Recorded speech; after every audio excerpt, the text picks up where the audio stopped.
হরে কৃষ্ণ, জয় জগন্নাথ। আজকে আমি শ্রীমদ্ ভগবদ গীতার প্রথম অধ্যায় বিষাদ যোগ 3 নম্বর শ্লোক পাঠ করব।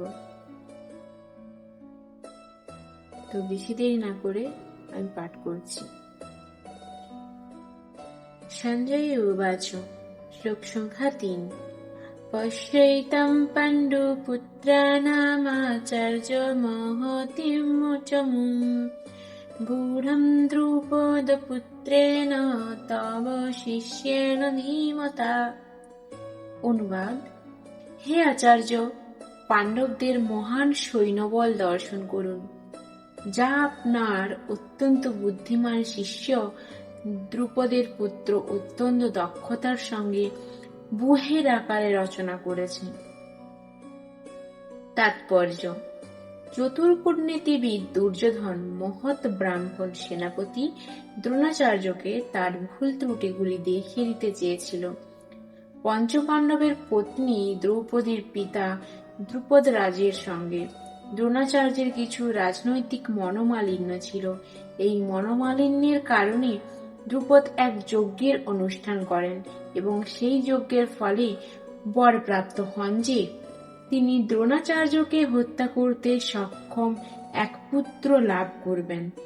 দ্রোণাচার্য এই বিষয়ে সম্পূর্ণভাবে অবগত ছিলেন, কিন্তু দ্রুপদ তার সেই পুত্র ধৃষ্টদ্যুম্নকে যখন অস্ত্র শিক্ষার জন্য তার কাছে প্রেরণ করেন, তখন উদার ব্রাহ্মণ রূপে দ্রোণাচার্য তাকে সব রকমের অস্ত্র শিক্ষা এবং সামরিক কলা কৌশলের গুহ্য শিক্ষাসমূহ প্রদান করতে দ্বিধা করেননি।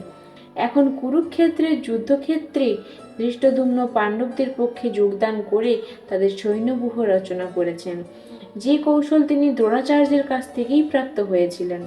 দ্রোণাচার্যের এই ত্রুটির কথা দুর্যোধন তাকে স্মরণ করিয়ে দিল, যাতে তিনি সতর্কতার সঙ্গে আপোষহীনভাবে যুদ্ধ করেন। এর মাধ্যমে সে এটিও মনে করিয়ে দিল যে তিনি তার প্রিয় শিষ্য পাণ্ডবদের বিরুদ্ধে যুদ্ধ করতে যেন কোনো রকম কোমলতা প্রদর্শন না করেন। বিশেষত অর্জুন ছিলেন তার সবচেয়ে প্রিয় ও মেধাবী শিষ্য। দুর্যোধন আরও সতর্ক করে দিতে চেয়েছিল যে এই ধরনের কোমলতার ফলে যুদ্ধে অবধারিতভাবে পরাজয় হবে। হরে কৃষ্ণ। যদি আপনারা ভগবদ্গীতার সমস্ত অধ্যায়গুলো এবং সমস্ত শ্লোক শ্রবণ করতে চান, আপনাদের সময় নেই, কিন্তু ইচ্ছে হচ্ছে যে যদি পড়তে পারতাম বা যদি জানতে পারতাম ভগবদ্গীতা, তাহলে খুব ভালো হতো। তাই আমি আপনাদের জন্য আমার চ্যানেলে ভগবদ্গীতা পাঠ করে আপনাদের শ্রবণ করাবো।